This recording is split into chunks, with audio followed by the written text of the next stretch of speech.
नमस्कार साथियों, मैं यासीन रजा अपनी YouTube चैनल वाई रजा झारखंड में आप सभी का बहुत बहुत स्वागत करता हूं। साथियों, आज के इस वीडियो में मैं सोरियासिस के बारे में बताने वाला हूं कि सोरियासिस होने का क्या कारण है और यदि सोरियासिस हो गया है तो कौन कौन सी होम्योपैथिक मेडिसिन है जिसका इस्तेमाल करने से सोरियासिस परमानेंटली ठीक किया जा सकता है। दोस्तों, तो वीडियो शुरू करने से पहले बताना चाहूँगा, यदि आप हमारे चैनल पर नए हैं तो चैनल को सब्सक्राइब करें और वीडियो अच्छी लगे तो इसे लाइक करें दोस्तों, और अपने दोस्तों में शेयर करें। तो चलें वीडियो शुरू करते हैं। तो आज का जो हमारा टॉपिक है वो है सोरियासिस। सोरियासिस दोस्तों, हम वैसे तो सोरियासिस एक प्रकार का स्किन का बीमारी है, चाहे एक्जिमा हो चाहे सोरियासिस हो, इस प्रकार के रिंग वर्म हो, इस तरह के जो भी रोग होते हैं वो सोरा दोष के वजह से होता है। दोस्तों, हमारे बॉडी में 3 प्रकार का सिस्टम है जो इम्बैलेंस होने के वजह से किसी भी प्रकार का बीमारी होता है। दोस्तों, पहला है सोरा दोष, दूसरा है सिफिलिस और तीसरा है साइकस।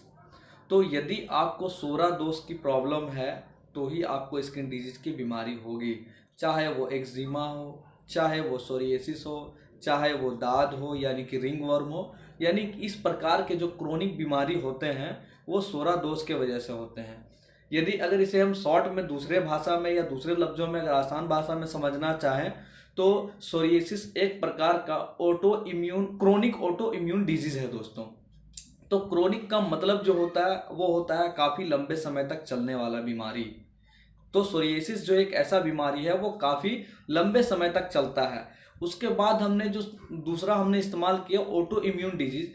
तो ऑटो इम्यून डिजीज का मतलब होता है कि हमारे शरीर के अंदर में कुछ हार्मोनल चेंजेज हो जाता है, जिसके वजह से हमारा शरीर का इम्यून सिस्टम खुद हमारे बॉडी पर अटैक करने लगता है। तब जा कर के वैसे स्थिति में हमारे बॉडी के अंदर, चाहे वो सोरियासिस हो, चाहे वो एक्जिमा हो, चाहे वो दाद हो, इस प्रकार की बीमारियां जन्म ले लेती है। दोस्तों, और भी कई प्रकार की बीमारी जन्म लेती है, लेकिन ज़्यादातर जो बीमारी सामने आने वाली है वो ज़्यादातर इसी तरीके से देखा जाता है। ज़्यादातर में सोरियासिस आता है, एक्जिमा आता है, दाद आता है, ये सारा बीमारी है। तो दोस्तों, ये आसानी से और बहुत से लोगों को हो गया। किसी को 1 साल से है, 1.5 साल से, 2 साल, 4 साल, 5 साल, 6 साल, अप टू 10-10, 20-20 साल से लोगों को है। काफ़ी इलाज करा करके देख चुके हैं, स्टेरॉइड लेते हैं लंबे समय तक, अंग्रेजी दवा खाते हैं, बहुत सारा मलहम क्रीम का इस्तेमाल करते हैं, लेकिन वो ठीक नहीं होता है। क्योंकि पेशेंट चाहता है कि ये तुरंत ठीक हो जाए। ये तुरंत ठीक होने वाली बीमारी नहीं है। दोस्तों, ये अगर आपको हो गया है तो इसको घबराना नहीं है। आप लंबे समय तक इसका किसी कुशल चिकित्सक से बात करें और उस मेडिसिन का हमेशा इस्तेमाल करें। आप लंबे, जब ये मैंने पहले ही बता दिया था ये क्रोनिक बीमारी है यानी लंबे समय तक चलने वाली बीमारी है, तो अवश्य ही ये ट्रीटमेंट भी इसका काफ़ी लंबे समय तक चलेगी। तो यदि आपको अगर ये बीमारी हो गया है तो एकदम घबराना नहीं है आप। और वैसे भी किसी भी प्रकार के अगर बीमारी हो जाता है, स्किन का कोई भी बीमारी हो, तो ज़्यादातर होम्योपैथिक को स्किन के बीमारी के लिए बेस्ट माना जाता है। दोस्तों, वैसे तो बहुत सारा ट्रीटमेंट है, लेकिन स्किन के बीमारी के लिए, चमड़े के रोग के लिए, चर्म रोगों के लिए होम्योपैथिक को बेस्ट माना जाता है। दोस्तों, ये तो काफ़ी सस्ती भी होती है और बहुत ना के बराबर इसका साइड इफेक्ट होता है, तो इसीलिए, और इसमें बहुत अच्छा सा इलाज भी पॉसिबल हो पाता है। और बाकी स्टेरॉइड वगैरह लेने से ज़्यादातर ठीक नहीं होता है, कुछ दिनों के लिए ठीक हो जाता है और फिर वापस हो जाता है। दोस्तों, तो आपको घबराने की ज़रूरत नहीं है। लंबे समय तक आप आराम से ट्रीटमेंट लें और धीरे धीरे तब जाकर के ये आपकी बीमारी ठीक हो जाएगी।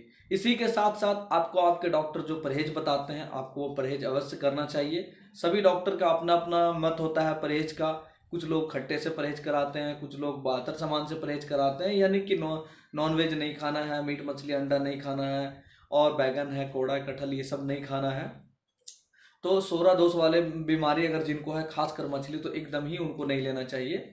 अब दोस्तों, बात आती है कि अगर हमें सोरियासिस हो गई है तो कौन कौन सी होम्योपैथिक दवा है जिसको लेने से हमारी होम्योपैथिक और हमारी सोरियासिस ठीक हो सकती है। तो सबसे पहली दवा है दोस्तों, वो है सोरैनम। सोरैनम को हमें सबसे पहले 200 पावर में इस्तेमाल करनी चाहिए। उसके बाद कुछ दिन 200 पावर इस्तेमाल करने के बाद 1000 इस्तेमाल करनी चाहिए।